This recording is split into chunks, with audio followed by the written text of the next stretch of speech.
Olá, ouvintes! Sejam todos muito bem-vindos e muito bem-vindas ao podcast Conceituados. Olá, ouvintes! Sejam bem-vindos ao programa Dicas do Paulo.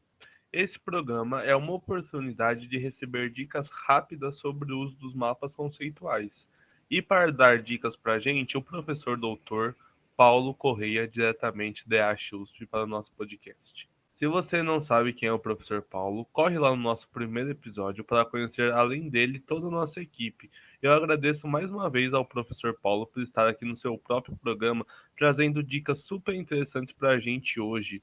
Hoje é um tema um pouco novo aqui que a gente vai trazer com o professor. É como que os nossos professores, né, como que os professores, que muitas vezes são público do nosso canal, podem ensinar os alunos a fazerem mapas conceituais. Professor Paulo, mais uma vez, muito obrigado pela participação.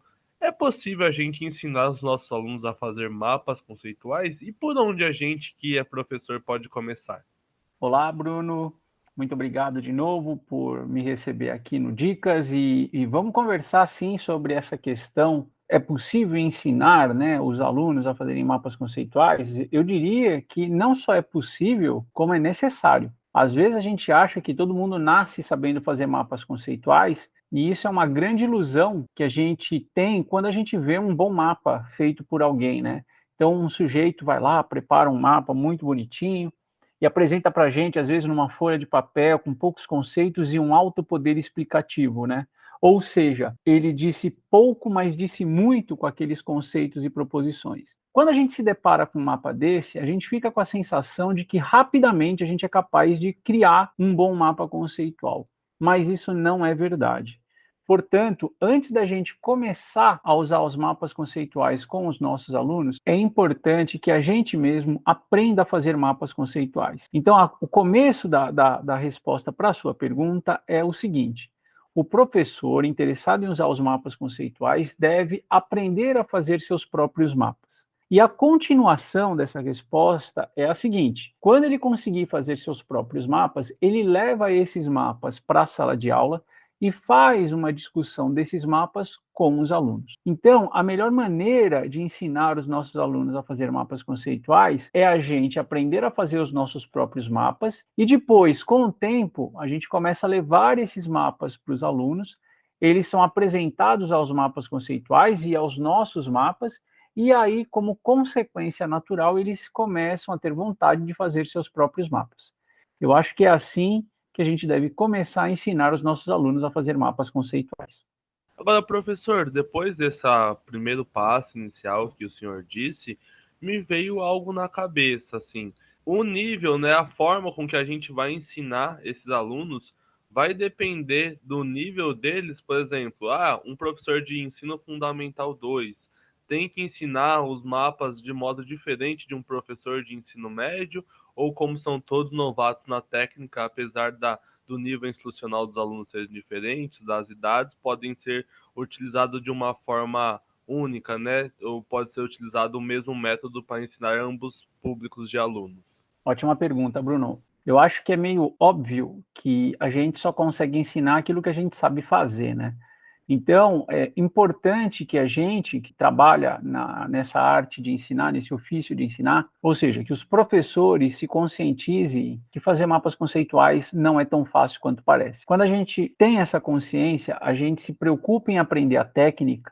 E aí, Bruno, sabe o que acontece? Mais do que dominar aquilo que eu quero ensinar o meu aluno a fazer, eu vou perceber rapidamente o que está atrapalhando o desenvolvimento dele na técnica, porque eu mesmo já tive que superar vários obstáculos. Então, a vantagem que a gente tem quando um professor sabe fazer o mapa é que ele também sabe quais são os obstáculos que seus alunos enfrentarão durante o percurso. E aí fica muito mais fácil para esse professor ajudar o aluno a aprender a fazer mapas conceituais. Agora, com relação ao que a gente vai fazer para ensinar um aluno a fazer mapas conceituais, a gente tem que considerar o seguinte, Bruno: os conceitos necessários para que você entenda os fundamentos da técnica de mapeamento conceitual e talvez, né, os procedimentos de elaboração de mapas, aquele mão na massa de fazer o mapa, eu acho que é igual para qualquer aluno iniciante que nunca se deparou com a técnica. Agora, é claro que dependendo da faixa etária, por exemplo, eu posso pensar em atividades muito diferentes. Então, se você dá aula, por exemplo, no ensino infantil e os seus alunos ainda nem são alfabetizados, você pode ensinar seus alunos a fazerem mapas conceituais. Mas como é que você vai fazer isso se eles não são alfabetizados? Você pode utilizar objetos. Então, existem experiências muito interessantes onde a atividade para ensinar a fazer mapa começa com uma coleta de objetos num determinado ambiente, e aí eles vão fazer as discussões para entender como é que esses objetos se interrelacionam nesse ambiente. O caso que eu vi particularmente me chamou a atenção era um rio que existia perto da escola.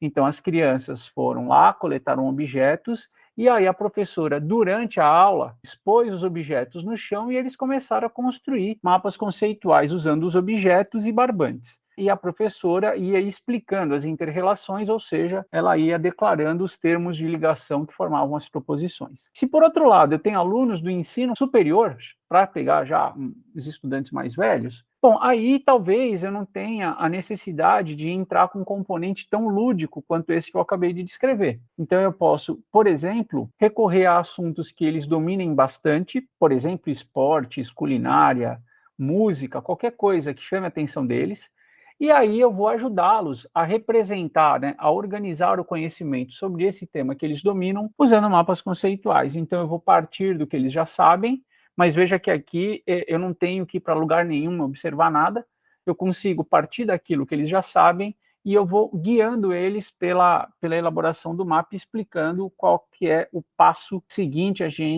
que a gente tem que adotar. Então, a gente começa com estacionamento de conceitos, depois organiza os conceitos por ordem de inclusividade, colocando os abrangentes mais para cima, os mais específicos mais para baixo, e aí começa uma busca, né, de relações entre dois conceitos para criar as proposições. Então, eu acho que os fundamentos são sempre os mesmos, mas de acordo com o conteúdo, de acordo com a faixa etária, de acordo com a quantidade de alunos que eu tenho na minha sala de aula, eu posso escolher ou eu posso planejar uma atividade especialmente planejada para esse público, para essa quantidade de alunos, para a faixa etária.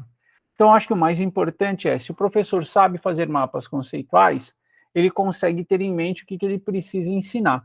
E a partir daí ele consegue identificar a melhor atividade possível para atender o contexto específico que ele tem diante dele. Professor Paulo, gostei da sua resposta, né, do seu comentário sobre os fundamentos de como fazer mapa e do professor saber fazer o mapa. É para saber planejar essas etapas de verificar qual vai ser o contexto por trás dessa criação desse mapa e desses primeiros ensinamentos da técnica. Agora, professor, me veio uma dúvida, né? O professor que pretende ensinar, né, a fazer os mapas para os seus alunos, ele precisa ter alguma característica dentro dos mapas conceituais mais desenvolvidas que um mapeador, entre aspas, comum, para conseguir auxiliar e conseguir fazer com que os alunos tenham um bom desenvolvimento da técnica? Eu acho que não, Bruno.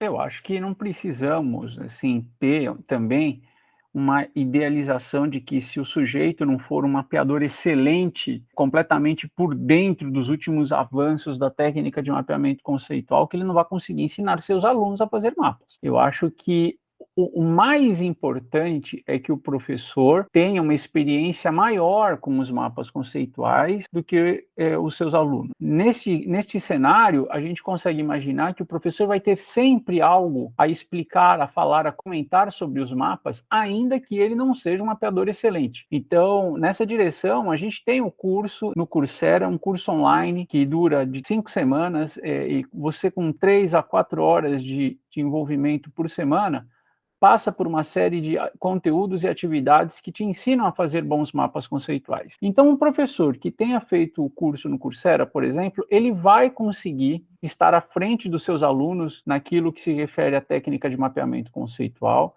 e isso vai permitir a ele planejar essas atividades que nós discutimos na resposta anterior, que vão ser customizadas para o contexto específico que esse professor tem. Então, assim, do mesmo jeito que eu acho que não é razoável pegar um professor que nunca usou mapa, não sabe nada de mapa, para ensinar um aluno a fazer mapa, eu também não acho que é necessário você ser o expert do expert na técnica de mapeamento conceitual para usar isso na sua sala de aula. Eu acho que é necessário você estar à frente dos seus alunos. Agora, dependendo do interesse interesse que os alunos apresentem pela técnica, rapidamente eles vão passar à frente desse professor, e aí, sabiamente, a gente tem que aprender também a partir da experiência dos nossos alunos.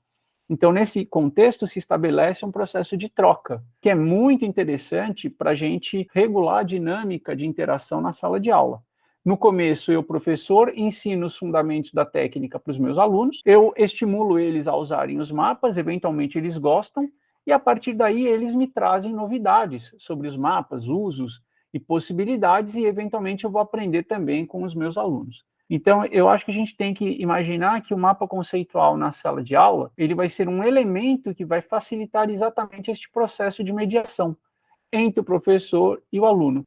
No começo, o professor ensina os alunos, e depois de algum momento, se tudo deu certo, os alunos vão trazer novas experiências e ensinar o professor sobre novas formas de uso dos mapas conceituais. Professor Paulo, uma ótima resposta para fechar com chave de ouro esse episódio. Muito interessante esse comentário, né? De saber que a gente não precisa ser aquele expert, aquele cara fora da curva, né? Dentro dos mapas para tentar instigar nossos alunos e ensinar essa técnica que pode ser útil para eles. Muito interessante seu comentário sobre como incentivar, como dar os primeiros passos no ensinamento, né, dos mapas conceituais, além também, né, de refletir um pouco sobre a ação do professor, né, que depois os alunos vão desenvolver a técnica e a gente pode ter essa troca e aprender com eles. Eu agradeço a sua participação no programa. E agora, pessoal, só nos resta praticar e quem for professor tentar implementar isso na sala de aula, tá bom? Tchau, tchau. Um abraço. Além do podcast, você pode encontrar informações sobre o nosso grupo de pesquisa e o conhecimento produzido no canal do YouTube, Facebook e LinkedIn Mapas Conceituais e o nosso perfil no Instagram, Conceituais Mapas. Esperamos vocês por lá.